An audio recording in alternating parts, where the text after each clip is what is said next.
We are here protesting the American Psychiatric Association annual meeting.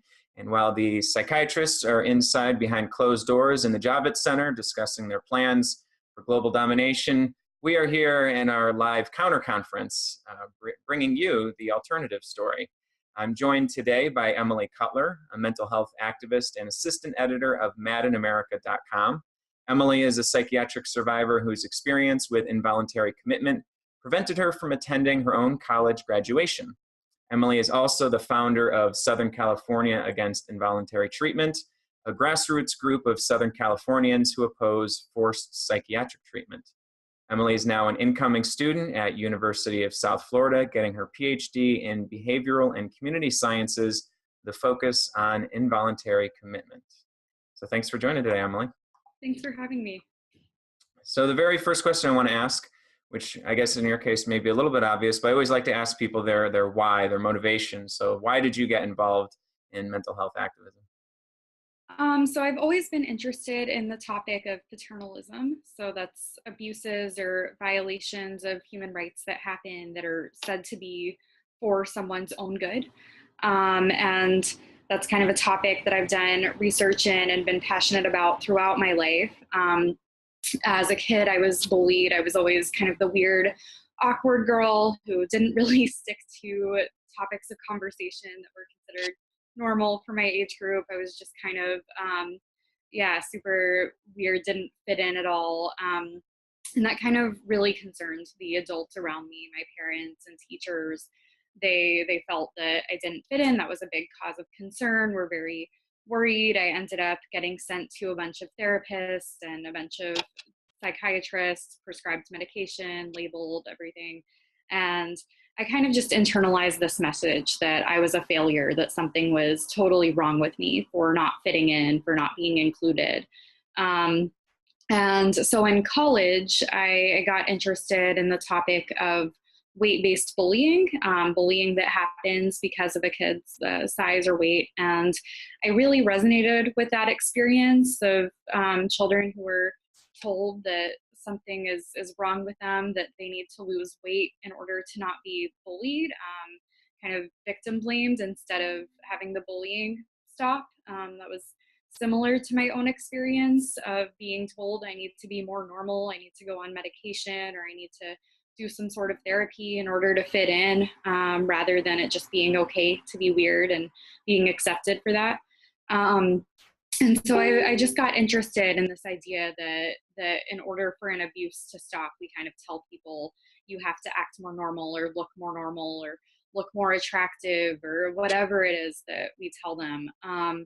And so my focus kind of shifted when I was involuntarily committed the night before my college graduation. And for me, that was just another extension of this paternalism, of this idea that an abuse can happen to you for your, said to be for your own health, and an abuse can happen. And instead of someone saying that this is a human rights violation, this is a trauma, it's kind of, well, you were acting mentally ill, you were acting insane, and so therefore you need to be locked up and drugged and secluded and restrained and all of these things. So to me, it's always been about combating paternalism and combating the idea that our health is somehow more important than our liberty.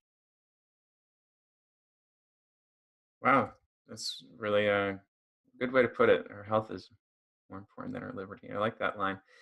So let's start a little bit with when you were in middle school, high school, and that age, and some of the issues that you were dealing with. So you're saying that you were getting bullied, and that the adults around you were saying that there's something kind of wrong with you, and that you needed to be fixed in some way. So what was that experience like for you? Like, did you feel like there was anything wrong with you? Were you seeking out help? What was kind of going on from your point of view? Yeah, I definitely, I think I remember there was a point where I didn't care so much that I didn't fit in.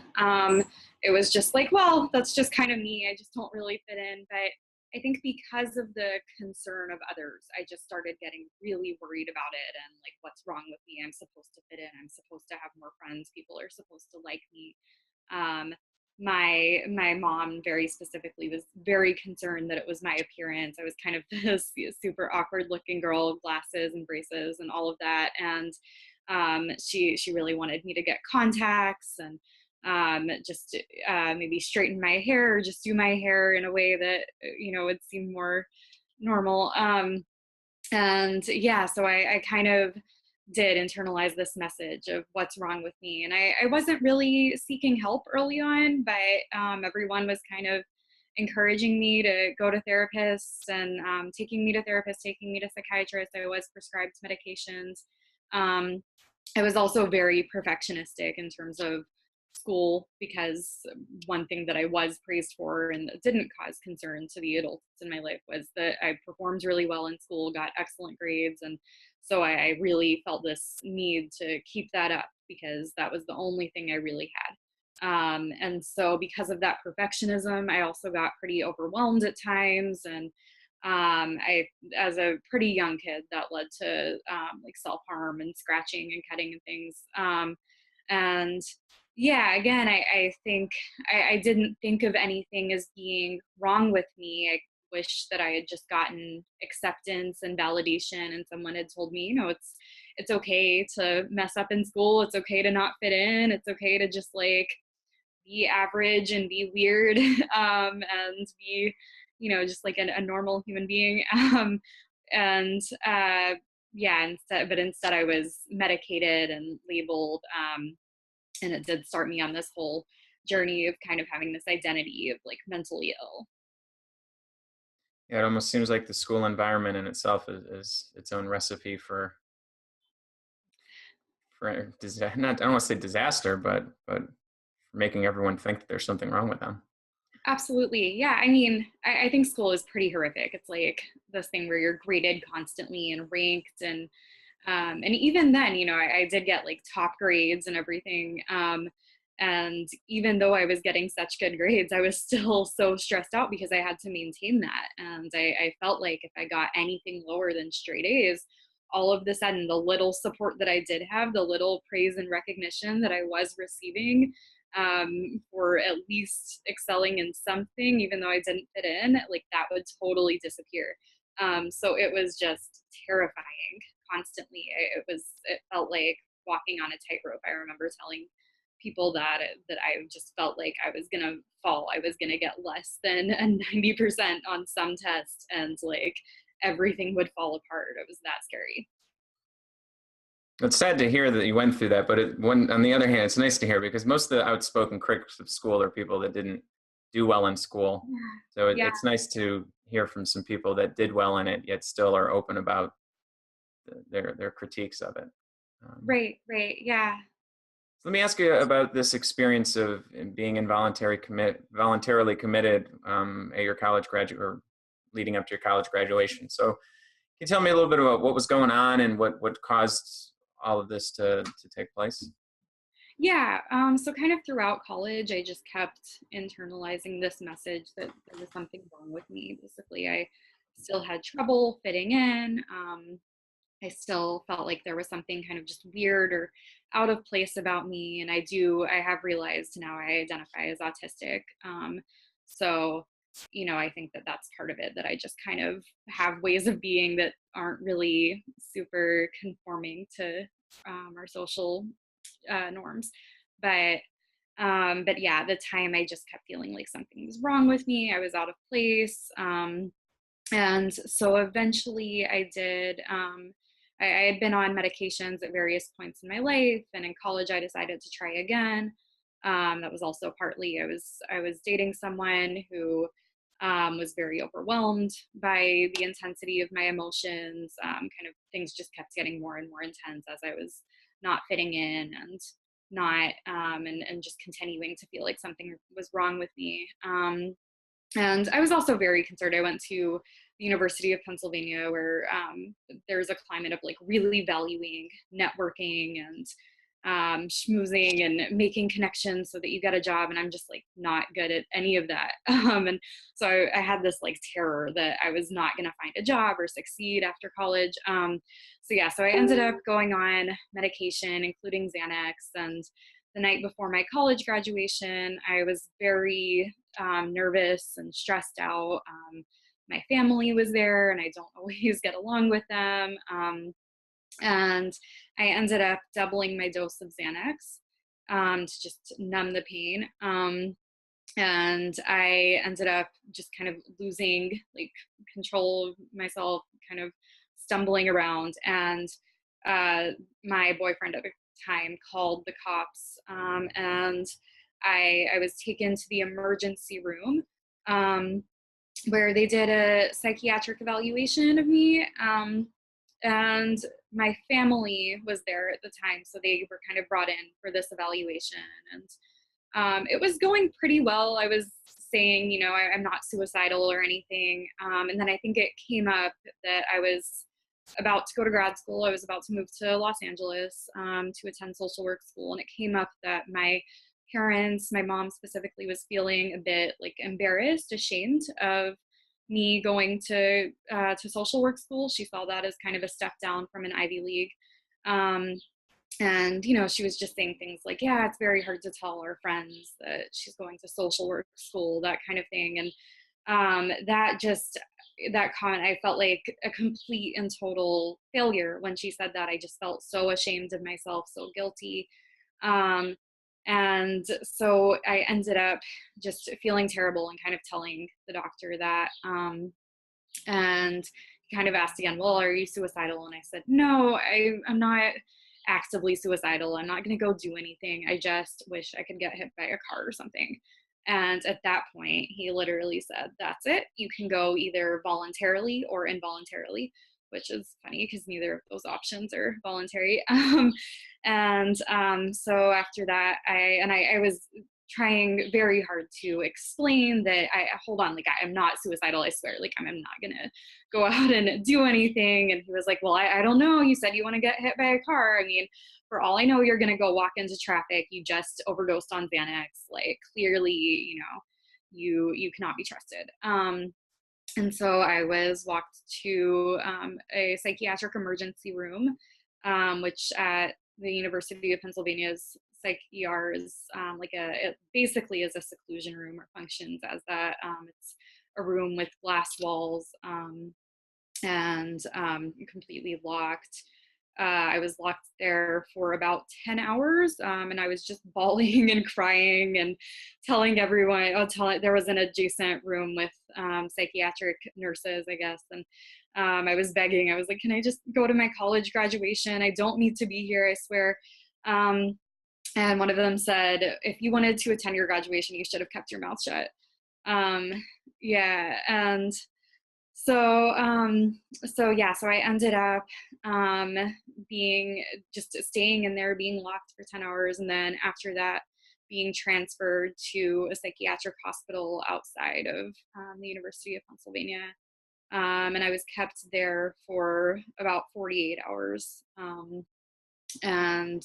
That was also just pretty horrific. And just the entire experience for me was about basically just having my bodily autonomy completely taken away, completely removed from me, in a really violent way. I remember, like, one moment that really stands out to me is my strip search. That's a typical hospital admissions procedure for psychiatric hospitals.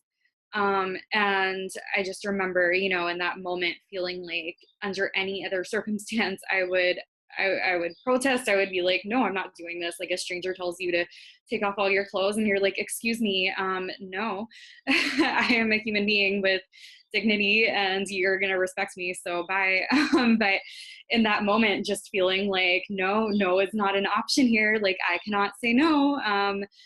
If I say no, who knows what will happen? I might be restrained or secluded or something. I don't know if they're going to inject me with drugs. I'm terrified of needles, like, in general.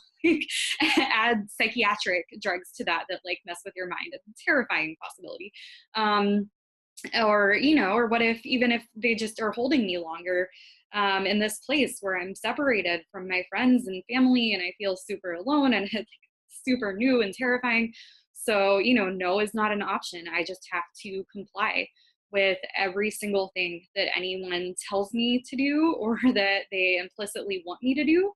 Even if they're not saying you have to do this, even if it's just like doing this is going to make me look favorable in the eyes of the staff and so I'll get out quicker, like I have to comply. So the whole experience was just about seeming as compliant as possible, 100% of the time. So saying, yes, I'm mentally ill, taking the medications that they gave me, attending all of the groups, crying just the right amount in the groups to, seem like I'm participating, but not too much because that might make me seem overly emotional. If I did have to cry too much because the whole thing was so terrifying and freaky, I would just turn on the water in the bathroom and make sure no one heard me.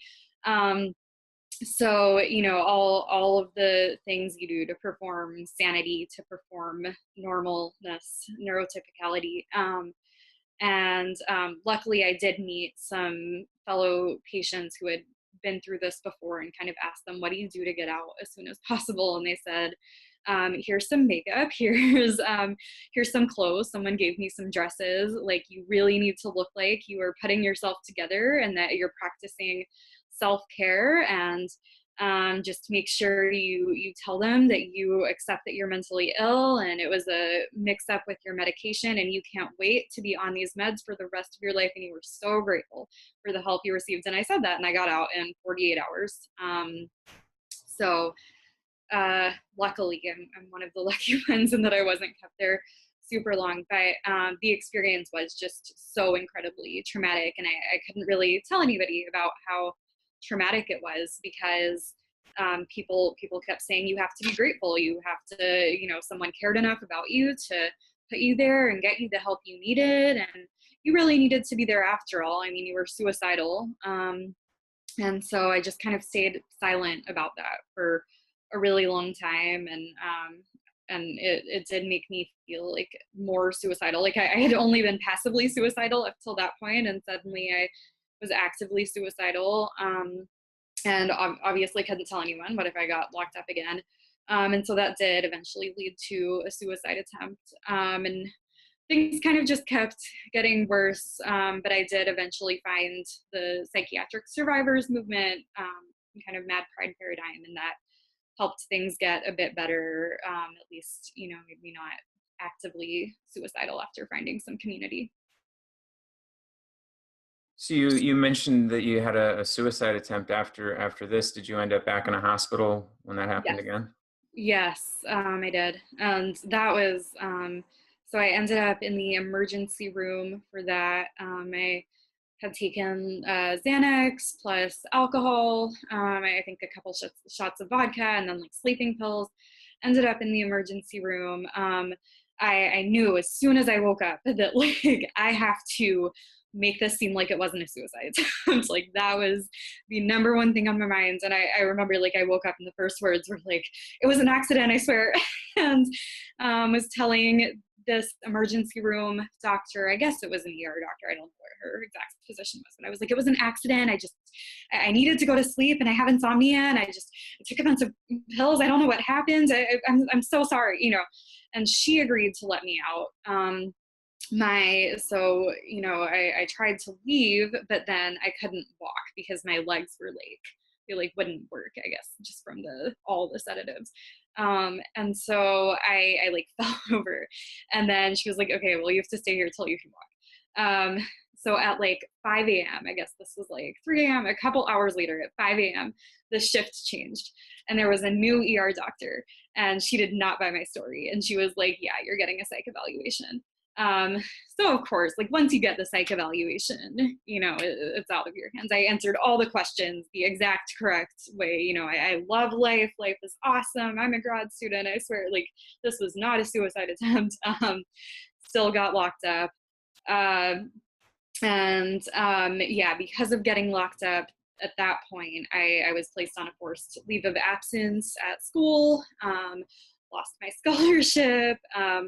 So that one totally had these horrific repercussions that if I had just been able to walk before the shift changed, my life would be so different. So I think that really shows too how context dependent these things are, that whether you're declared sane or not is just so it's dependent on your culture, of course, but it can also just be literally dependent on what shift you happen to enter the emergency room during. Wow. So let me ask you this. I guess this question applies to both of those experiences. So I don't know if you could maybe answer them like separately. How do you wish you had been treated? You know, so like you, what do you wish had happened instead when you were taken to these places? Or maybe you wish you'd never been taken at all, but what would like have been a great alternative for you if things were different? Yeah, I think at every step of the way, there could have been a different type of treatment. So, like just early on in school, I think maybe if my classmates had been taught to be more inclusive, and just more accepting of people who are different from them for whatever reason, that would have been one thing. Or if my parents and teachers had just told me it's okay to not fit in, like that's not a big deal, people don't fit in all the time, and then it's fine. They grow up and then they fit in and whatever. And because that's the reality, right? Like that's like what is more like normal and universal and portrayed more often in Hollywood films than someone who doesn't fit in school, right?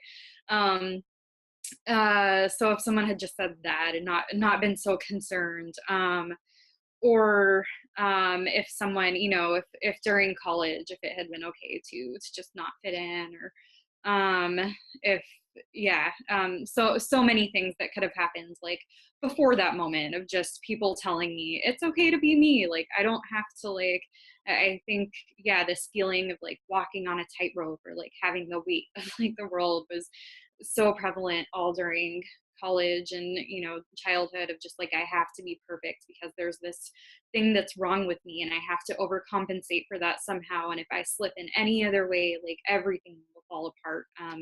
And so yeah, just this idea even of like I'm going to social work school instead of medical school or law school was like I am such a failure in every way. And so if someone had just told me like, okay, like you can not fit in and you can also be a social worker and that's fine, yeah, everything would have been different. Or just validated what was going on, or as bullying or something like that. I think in the actual moment, I think if someone had just asked me like why, like if this, I mean, I think it was obvious to the psychiatrist, right? You have my parents saying, in this evaluation, we're really embarrassed, we're really ashamed of our daughter for going to social work school. Like maybe instead of saying this person needs to be locked up, you can say like, hold on, like, okay, so clearly this family system is driving a person to feel really distressed and feel like a failure and feel very ashamed of themselves. Like maybe we can talk about that, and just explore that more and ask them like why is that something that feels so shameful for you, and maybe try to change that instead of changing me.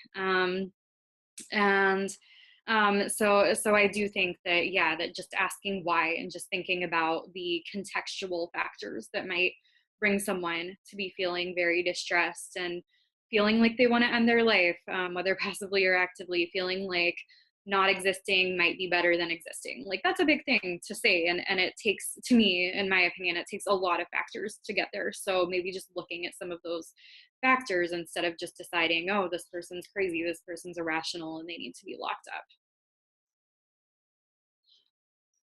So one thing I noticed is you started writing about your experience pretty quickly after it happened. Now, I mean, I thought like there's a lot of stigma that surrounds mental illness. So I was actually thought it was pretty courageous that you started writing about it so soon after. And maybe you had experience writing these types of things before you actually had the experience or something. So one of the things you wrote about was the stigma paradox.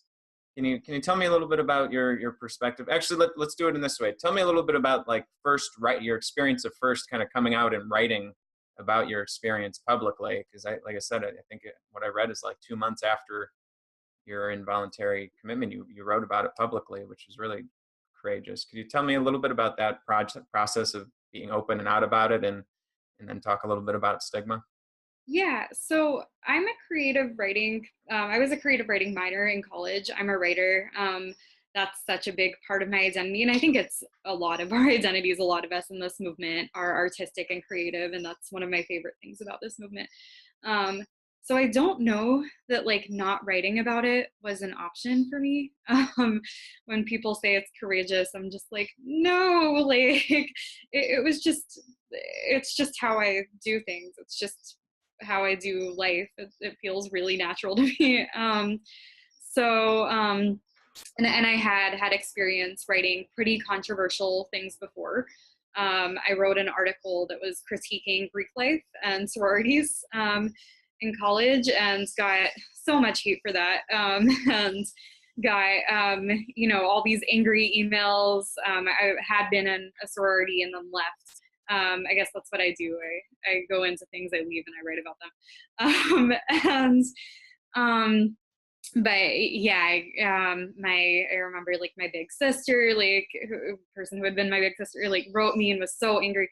So I kind of had this experience of like writing things and people getting super angry about them. I don't think I was quite prepared for the level of like intensity surrounding this particular article. I didn't realize just how controversial it would be, how angry people would be, people saying that I was discouraging them from seeking help, that I was, I got accused of promoting suicide because I was saying that people shouldn't be involuntarily committed. Which now those criticisms are, so commonplace, and I just kind of respond to those types of people with, oh yeah, I get that a lot. But I at that point I was like, oh wow, this is really controversial, and I hadn't realized it. But I think that wasn't even remotely hurtful compared to my close friends and family saying basically that I was stupid, that how could you do this? It's going to be so much harder for you to get hired. It's going to be so much harder for you to be accepted. This is out about you. This is public. Like, how could you do this? And I was really concerned about that and really terrified for a really long time, and still am, about like employment prospects and things like that. And I know it takes a lot of privilege to say this, and I think there's a lot of other factors that have made this possible as well. But I will just say, for me personally, coming out has like led me to way more like positive workplace hiring prospects than I ever could have imagined. That like the only two people who have Google searched me and like, in the process of interviewing me and kind of brought me on like as a result of Google searching me, or partly as a result, are Dan Fisher, my current boss at the National Empowerment Center, and Robert Whitaker, my boss at Mad in America. So I think a lot of people don't realize that coming out can actually really help you form like closer relationships, professional relationships with potential coworkers and supervisors, because I think there's a sense in our community that if you've been through this, if you have lived experience, then we kind of want to look out for each other. We want to find opportunities for one another, and when we're in the workplace and everything, we want to mentor each other. We want to foster positive relationships because we have this shared experience, and that feels very strong for us. So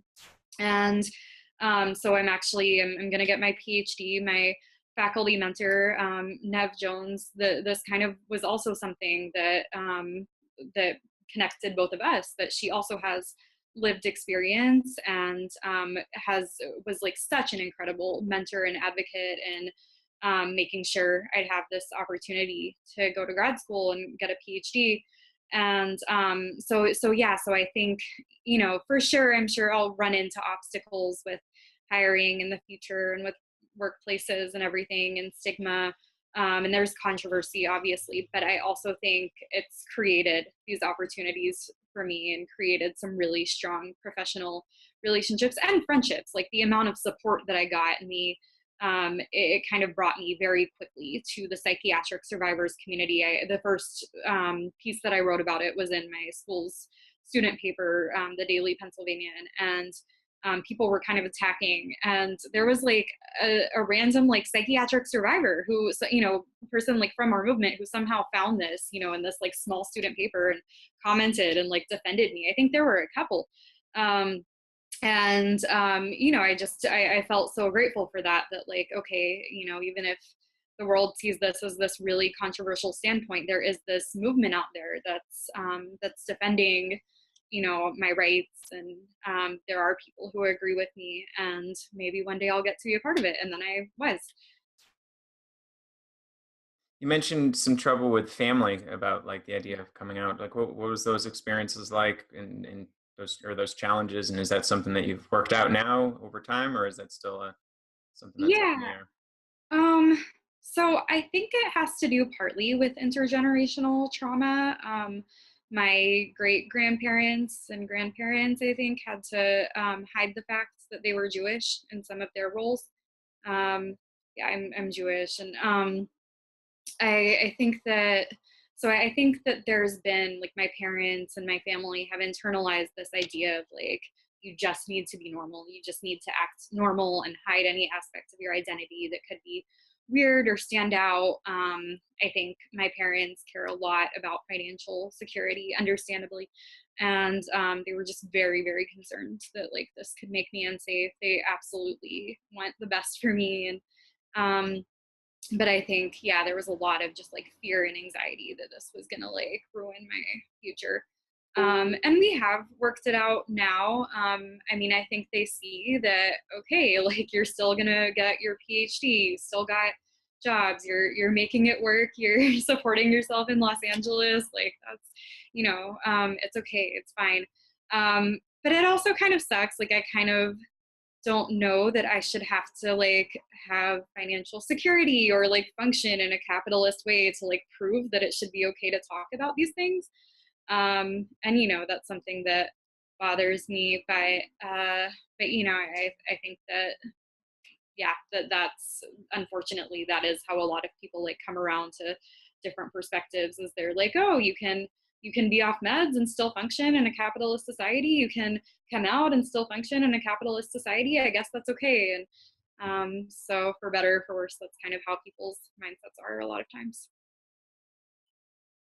Yeah, I think there's a certain sense that by having people like you speaking out, it will then make it easier and more okay for other people to speak out. But given the circumstances of our society today, it's people like you that need to come out first Right. to blaze the trail that allows others to follow. Not to like put the burden and the pressure on you, you know, but I think that's kind of the way that it is. Yeah, I talked to Robert Whitaker, and he talked a lot about that whole idea of, you know, generally historically this has been like the poor person's movement, but now it's affecting like middle class people who are not going to be quiet about it, and they're going to speak and kind of open doors for others.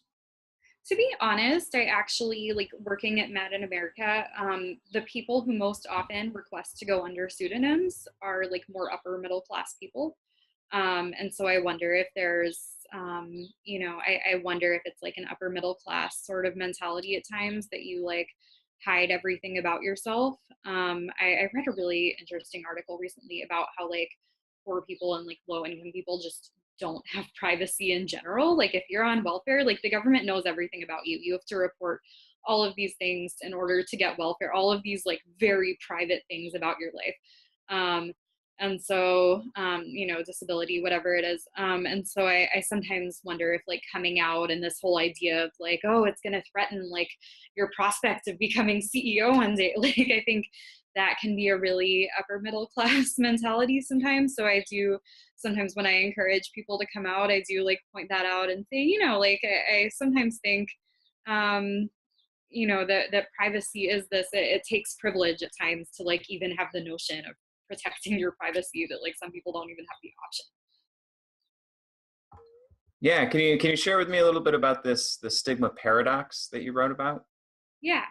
Um, so the stigma paradox talks about, it's a model for conceptualizing two different types of stigma.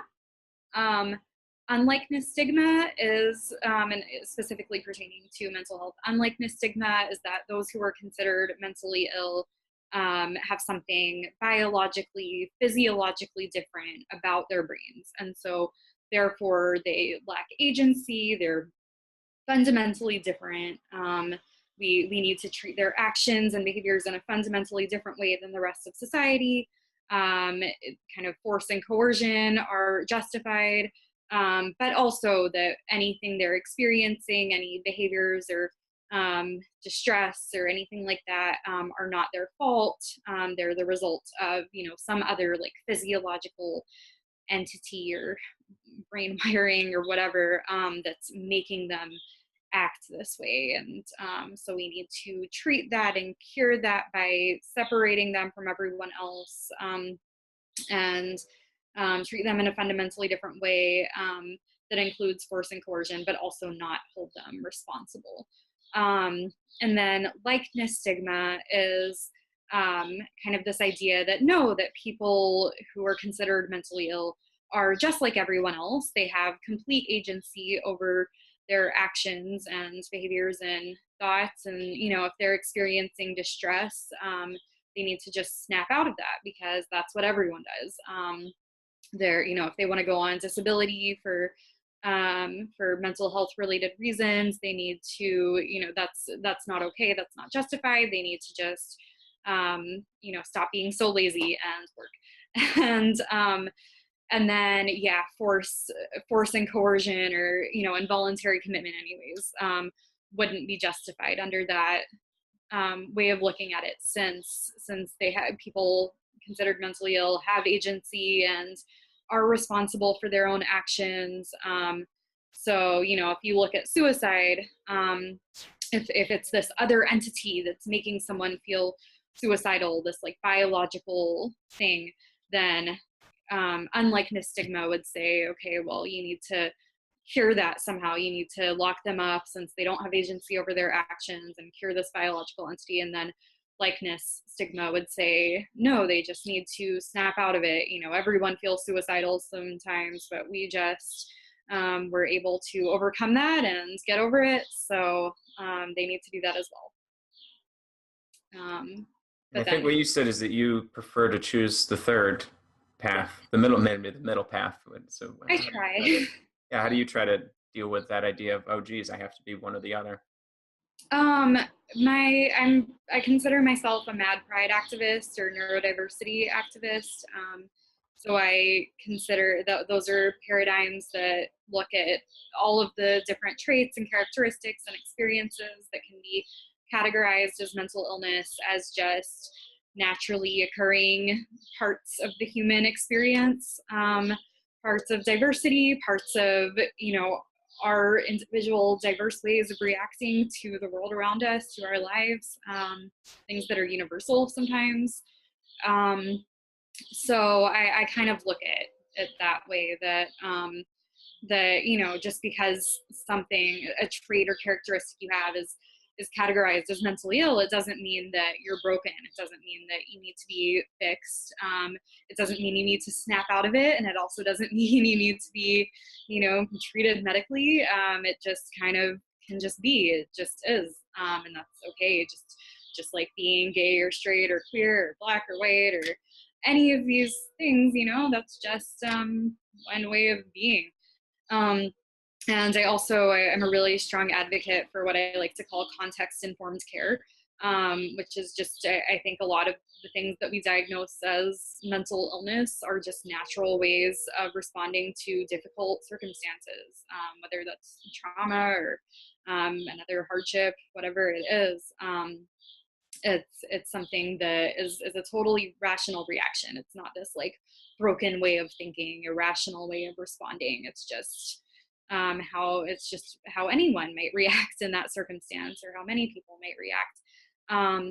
So I think instead of looking at differences as like mental illness, as like a biological, physiological difference, or as something that someone needs to snap out of, it's more just looking at it as, okay, maybe this is someone's natural way of being, and that's okay. Or maybe someone is reacting to what's going on around them, and maybe what needs to be fixed is what's going on around them and not them as an individual. So what do you think it'll take to really have like change in our society and our laws and our system around mental health? Um, I think, first of all, we just need to encourage more critical thinking. There needs to be more education, I think, at a younger level on just how to think critically about the world around us. The number one thing that I think keeps the mental health system in place is people's unwillingness to challenge the basic assumptions that kind of like uphold all of society. Um, and so we just need to give people, I think, more frameworks to challenge some of the assumptions that were said, that are told to us is just the truth. When in reality, they're more subjective. They're more just opinions that we've been taught are accurate. And so I think it's about yeah, just giving people more education on critical thinking, and also introducing people to these types of paradigms, to mad pride, to neurodiversity, to maybe trauma-informed care, or I like context-informed care better. Um, just alternative ways of conceptualizing difference, and maybe educating people in general on paternalism. And right now we kind of, as a society, I think one of our like core assumptions is that health is more important than liberty. So whatever we need to do to keep someone alive at all costs, for the longest time possible, even if that person doesn't want those things, like that's what we need to do. And that's, I think that's just this assumption that's taken for granted. And that's considered a priority over maybe like quality of life, and letting someone make their own decisions, and letting someone be who they are. And so going back to the people of size issue, for example, fat acceptance, it's this idea that we should shame people into losing weight, or we should deny them medical care until they lost weight, whatever it is, because their health is more important than just being able to be who they are. Or with, and obviously with involuntary commitment, it's this idea that if you're suicidal, we just need to make sure that you don't kill yourself, as opposed to we need to build a life that makes your existence feel worthwhile. That and that does include, for most people, liberty and autonomy and ability to make their own decisions. And so I think it's really just about questioning those paradigms and giving people the tools to question what they've been taught. And I think some of that will include things, giving people that ability does include things like universal basic income, or alternative structures to capitalism, because as long as people have to work, sometimes 40, often more hours a week to even just pay their rent, I don't know how much time they have to think about all of these other things. So I think a lot of it will end up coming back to giving people the resources they need to be able to live fulfilling lives and actually start thinking critically.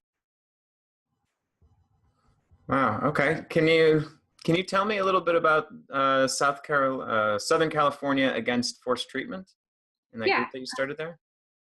Yeah, we're a grassroots group that raises awareness about the issue of forced psychiatric treatment. And right now, we mainly hold film screenings for films that address the topic of forced treatment or psychiatry in some way, and just use that as an opportunity to have discussions about that issue.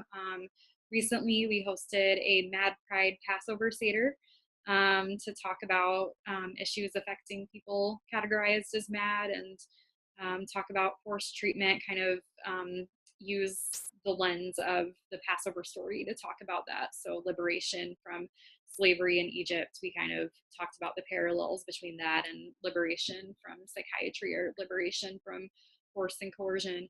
And we've also reached out to other community organizations and groups that face similar issues of forced treatment.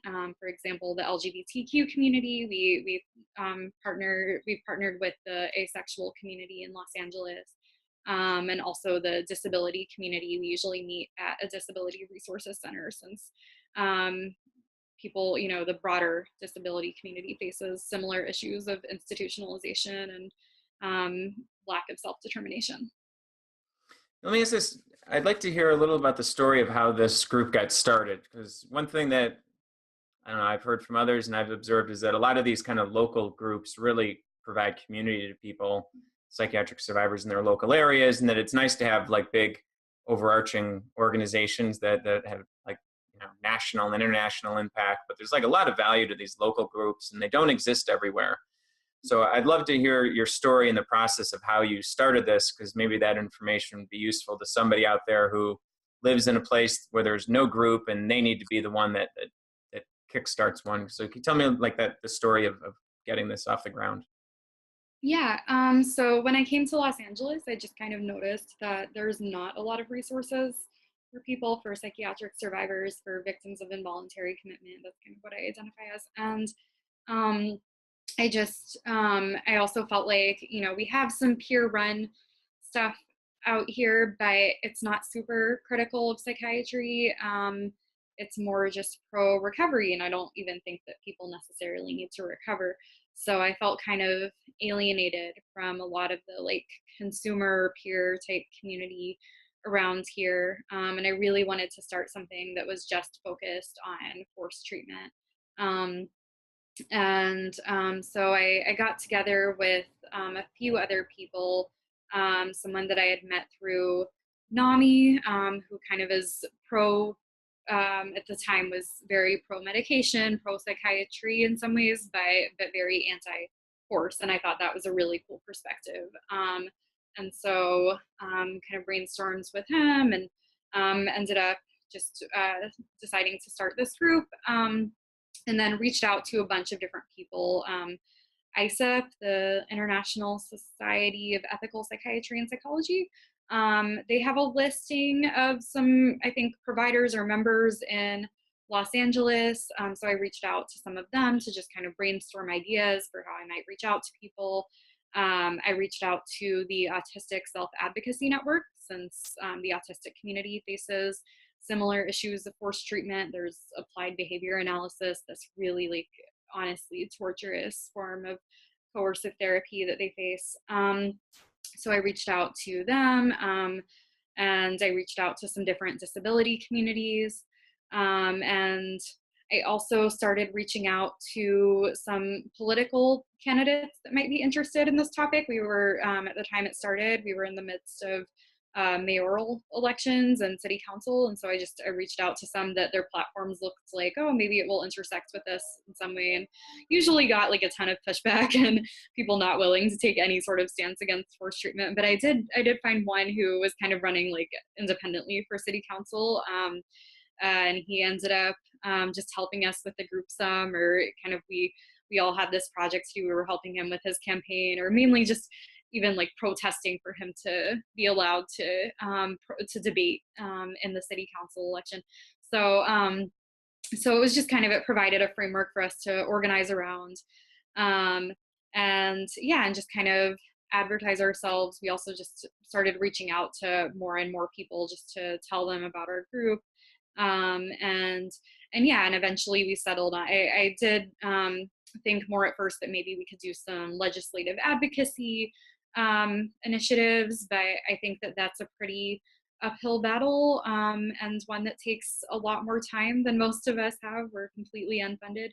And so we eventually settled on why not just do like some film screenings and maybe more like arts-based or community-based activities to just raise public awareness and just get people talking about this issue. So that's kind of what we settled on and what we've been doing. So can you tell me a little bit about that decision-making process that you went through, where you mentioned like, oh, maybe what we really need is legislative action, but we might not have the resources right now for that, so we'll do this. Can you tell me a little about like what those meetings were like and how many people? How'd you make, who decided what the decision would be? Was there voting? Were there people that were considered the leaders that they made? What was that process like? It's really informal. We're more just, we're not like a nonprofit.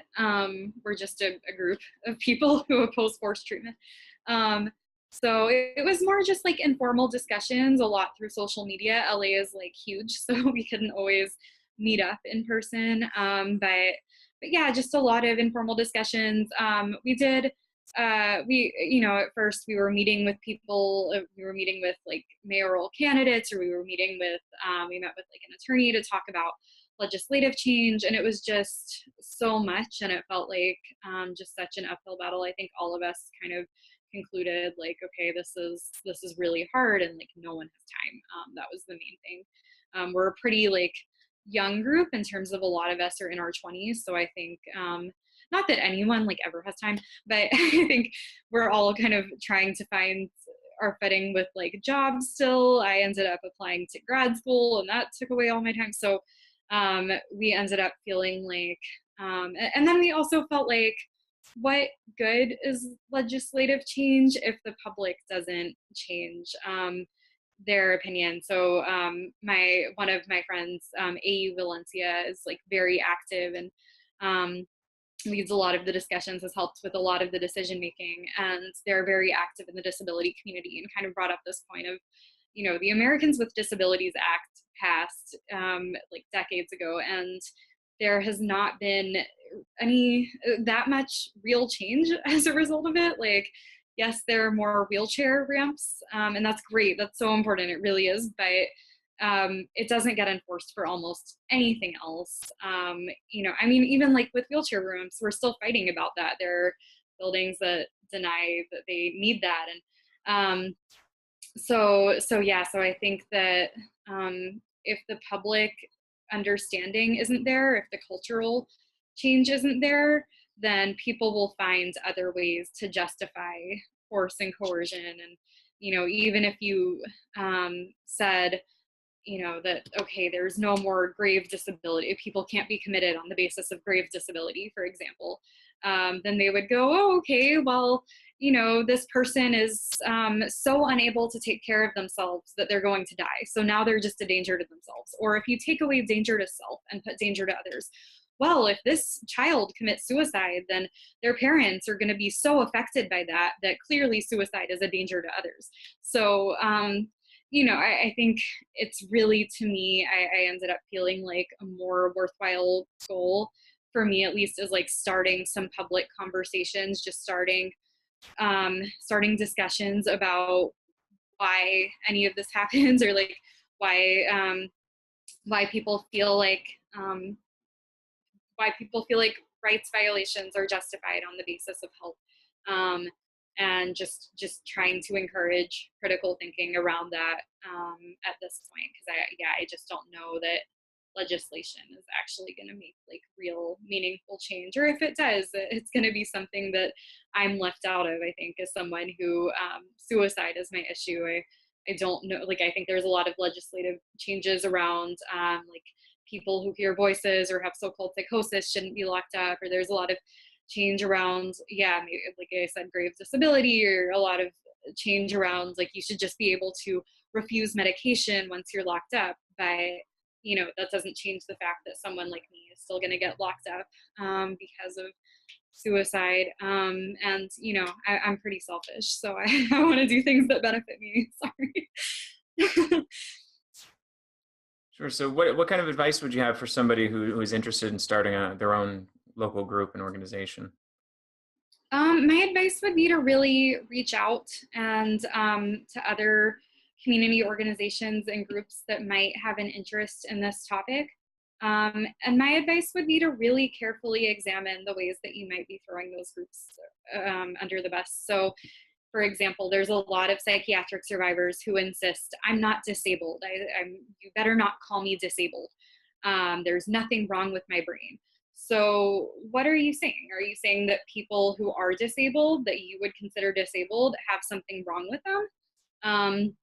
And I would really encourage, especially if you're looking at partnering with the broader disability community, which can be like really excellent, that is, the broader disability community is very diverse and strong, and there's a lot of community. So if you're looking at that, you might want to think about something like the social model of disability, which says that we're disabled by our societal circumstances and barriers and exclusion rather than that something is wrong with any of us. So people in wheelchairs, for example, a lot of times, they can't walk, but and their legs don't work. Like, sure, that's, a limitation, but that's not the issue. The issue is lack of ramps, lack of accessibility, prejudice, bias, all of that. So I think, if your whole argument for us having rights is that there's nothing physiologically limited about us, or that there's nothing, quote unquote, there's nothing wrong with us, or our whole bodies work just fine. I think you have to look at who you're throwing under the bus with that statement. And yeah, same with the autistic community. A lot of our community, that's another like really great community to partner with. They're very linked with the broader disability community. A lot of us are very linked with the LGBTQ community. Autistic people are more likely to be trans or LGBTQ, which is great, right? You want more diversity. So, if you're taking stances, a lot of people in our community take stances against vaccines, for example. And basically the whole basis of that is that they might make your kid autistic. If you're saying that that's a bad thing, if you're saying that someone else's way of being is bad or pathologized, but your own shouldn't be, no one's going to want to work with you. That's, who would want to work with someone that's saying that their way of being is so wrong that you shouldn't get, an actual like life-saving medication for fear of it. So yeah, I think it's all about really looking at how you might be able to include more people in your framework and how you might be able to unite communities and, not exclude people, not base your arguments or your justifications for your own rights on the idea that you're not in a certain group that someone else might be in. Damn, I'm a little mind blown. I think I've been guilty of that myself with the disability side, of looking at it and saying, hey, I don't think there's anything wrong with me. I'm not disabled, and that kind of thing. And then saying, well, what's wrong with that? Yeah, I definitely started this movement being like, yeah, it's not a disability. And even I think when I was looking at like autism and this community around autism, I was like, okay, well, it's not a disability. It's great. And this idea that like there's no limitations, and that being used as justification, when in reality, like, okay, if you're disabled, what's wrong with that? That still doesn't mean you should be locked up. That still doesn't mean you should have any treatment forced on you. And in fact, that means that you're under the law, supposedly entitled to accommodations and entitled to more acceptance and more rights. That's the whole basis of, for example, the Convention on the Rights of Persons with Disabilities, which calls for an end to forced treatment. So I think there's a lot to be gained for identifying as disabled, or at least identifying as part of the disability community, and not a whole lot to be lost. Yeah, actually, you mentioned that Convention on the Rights of People with Disabilities, because I've waved that around a little bit and said, see, World Health Organization and the UN, they agree that forced treatment's not good. And then I look at it and I'm like, yeah, but does that mean that I have to consider myself disabled in order for this to? And then it's not an easy thing to do. It's a tough thing. I don't know. Feeling slightly uncomfortable. So move on to my next question. So let me ask this. What advice do you have for people that are experiencing involuntary treatment, that are going through that process?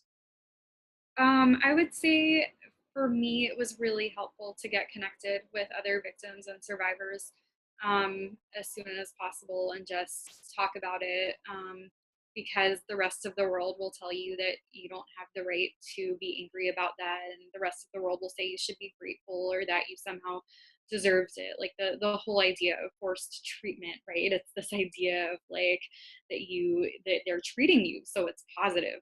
And the rest of the world just, I think, like really doesn't understand how traumatic it is, like what it's like to have your like bodily autonomy just violated in every way.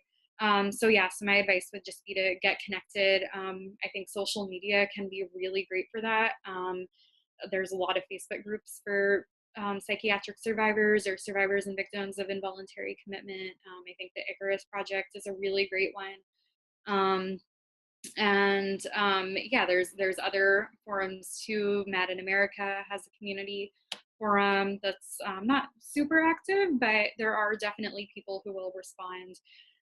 So just to reach out, and I would advise, if it's safe and if you feel like you can, to share your story, and to be out about it somehow, whether it's, you know, a Facebook post or, you know, sharing it on a forum like Mad in America, or some other place, some other website, mental health like magazine or whatever website, that publishes these types of narratives, because you'll get pushback and people will be, it happened for your own good, and say these things, but you'll also, I think, get support, and you'll get reached out to by people who have, you know, similar experiences to yours and can relate, and feeling less alone is always a good thing.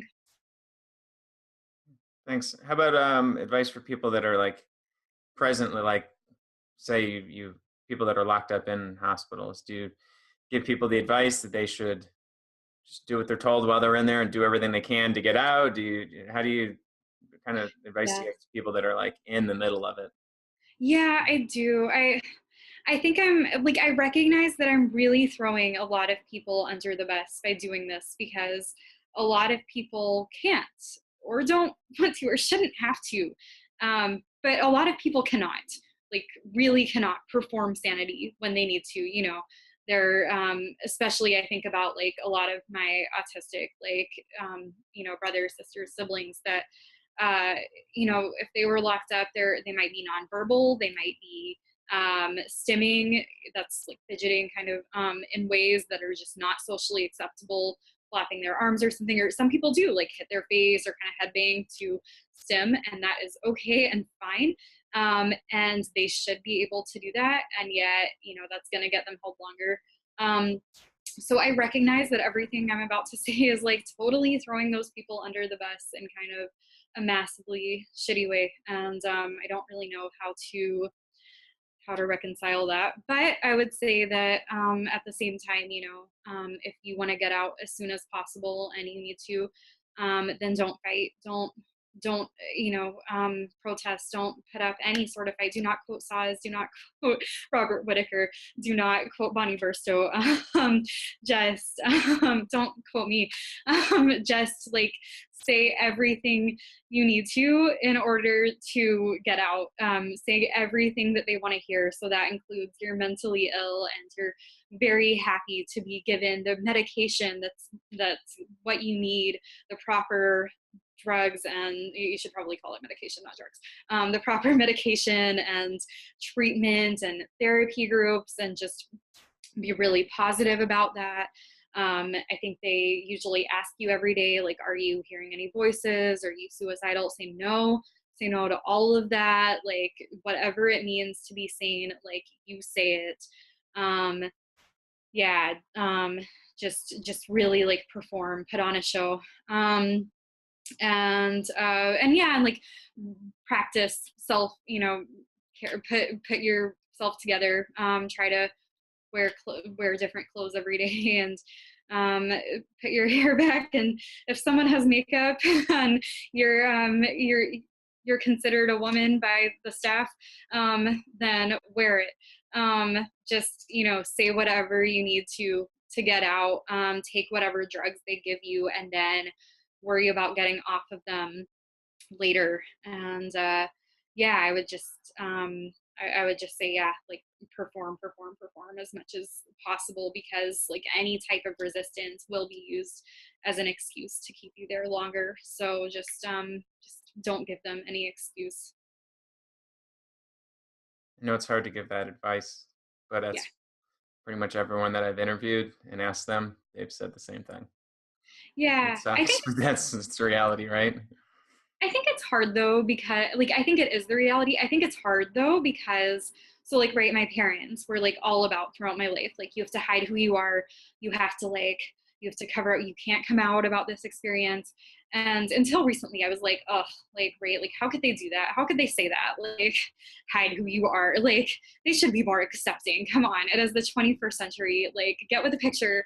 And I was giving that advice to someone recently, this idea of like, just be compliant, just perform sanity. And I was like, oh my God, that's the same mentality as my parents had. Like, that is exactly the same. Like, that is my parents' approach to the whole world, right? Their reality is that the world is cruel and unaccepting of those who are different. And so they're saying, perform sameness, perform conformity, just like I'm telling everyone to do in the hospital. So, you know, I think we all should like wrestle with like, to what extent that throws people under the bus, and we should all really wrestle with like, so what do you tell someone who can't do that? What do you tell someone who like really, like, it will drive them insane to do that? It will drive them even more crazy. Like, how do you, yeah, how do you grapple with that? And the answer is like, I don't know at all. And I'm, you know, I look forward to like having as many conversations throughout my life with people about that as possible, because the reality is I don't know, and I don't know that I ever will have like a morally correct answer to that question. I guess those people, if they're locked up in a psych hospital, they're in trouble. If they try to pretend, it's going to drive them nuts, and if they don't, they're already going to get labeled and put in that thing. So Right. it's the only way to get out, and some people don't get out. Unfortunately, that's kind of they Right. face. You know. Yeah. It's just like a lot to deal with, I think, of, yeah, just this realization of like, some people will just not get out. And like, what do you do? So let me ask: are any things that you wished I had asked you about that I haven't? Anything else that you want to share with the world about your experiences or the work that you're doing? Um, I would say the only other thing that I just want to share, I guess, a little bit about is this movement really clearly focuses on drugs, obviously for good reason. That's kind of historically the main form of like force that we've been subjected to. But for me, the experience of being locked up and incarcerated was so much worse than any of the drugs that I took. And so was the experience of, after my suicide attempt, I was put in dialectical behavior therapy, and that was just incredibly coercive and like psychologically abusive in a lot of ways. And so I would just say there's, yeah, the focus on drugs, I think, can be really alienating sometimes to people who have had really other very traumatic experiences besides drugs. And so this is, I guess, less of like information sharing and more of just a request that we think about what other types of mental health related experiences might be traumatic for people, and also how we might be alienating people who do use drugs. You know, people drink alcohol, people drink coffee to stay alert, you know, and some people use like drugs if it's their choice, you know, and I think that's Mind Freedom's position, that if it's their choice, that should be fine. And that's certainly most of Mad in America writers and commenters' opinions. So maybe thinking about other ways of critiquing force and coercion, and besides drugs, and validating the trauma that psychological abuse can have, which, you know, behavior therapies, some of them include physical abuse too, a lot of them do, but many of them include more like psychologically abusive tactics, and if someone's being coerced into that, that can be just as traumatic. Let me follow up on that.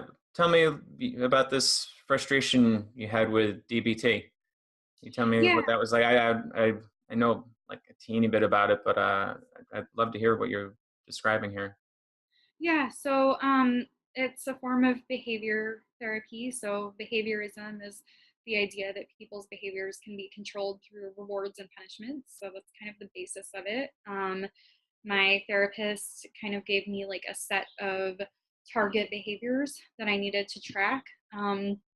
So those included things like self-harm, suicidal thoughts, suicide attempts, yelling was one of them. I was also told that oversharing I was diagnosed with borderline personality disorder. So these were said to be kind of my borderline traits. Oversharing was said to be a borderline trait. So all of the writing I did about my experiences, that's just oversharing, and maybe it is. Maybe that's not so bad. So that was said to be one of them. So as, you know, someone who's autistic, or whose ways of being, you know, the way we describe it a lot of times is autistic. So I stim, I fidget. A lot of that is I pick at my nails. And sometimes I pick at them so much they bleed. And so he classified that as kind of this form of self-harm. So I had to track that. And by the way, I had to track urges to do this and, you know, actual actions. And I'm trying to think if there were, I think I had to track angry texting. I think it's safe to say all of us in this movement sometimes get really like pissed off at things and decide to like text our friends or post in Facebook groups, right? So I had to track every time I did that. And I think there were a few other things, but yeah, so these set of behaviors, I had to track when I had an urge to do it and what was going on and what led me to that. And so when I got to the therapy session, I had to write out this chain on the board of why I had done it, what led to it, all of these things, and also decide. DBT is like skill based, so what skill should I have used instead of doing these things?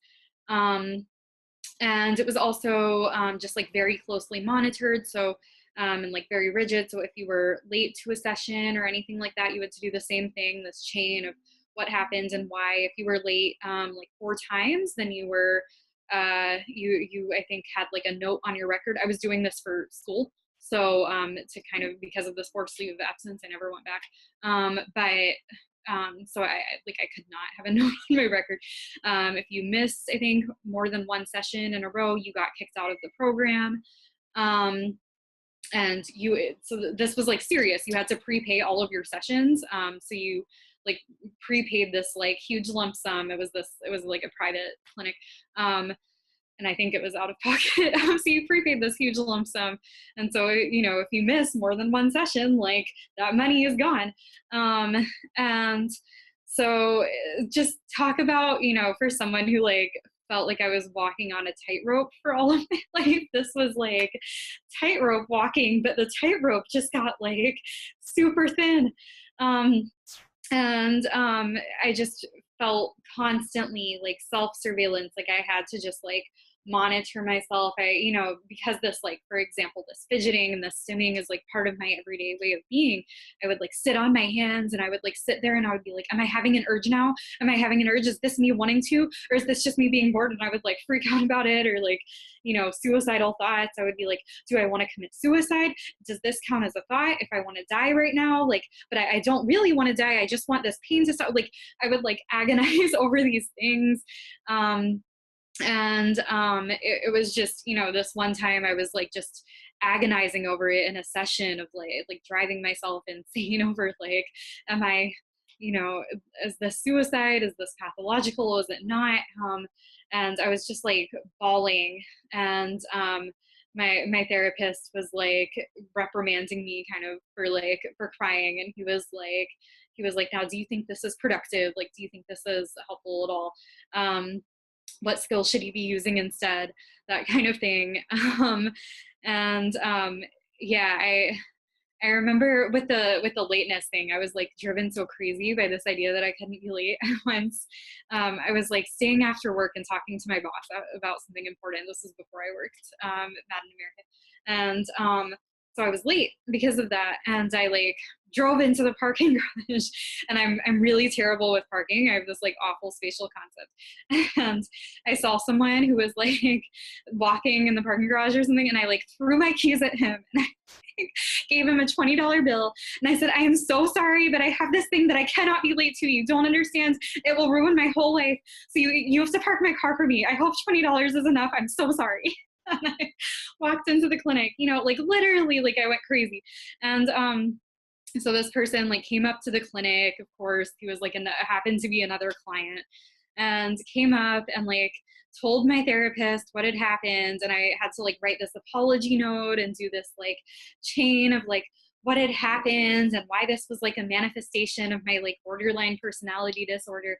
Um, and so yeah, it was just kind of this mentality of like extreme self-surveillance that like drove me like very crazy, or just made me feel like very like uptight and controlled, like in a box I couldn't move in some ways. And so and then, you know, when I had these like extreme reactions, like crying or throwing my car keys at someone and saying park the car and a stranger, um, that was like considered just further, you know, manifestation of something being wrong with me, rather than like, hold on, maybe this therapy like isn't working for this person.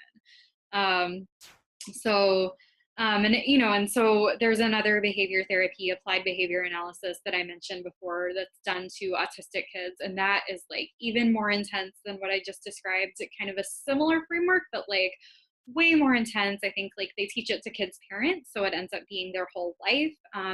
If they're like flapping their hands or stimming in any way, fidgeting, they might be told, you know, their hands might literally be like physically slapped down, or they might be like forced to make eye contact, their face literally move.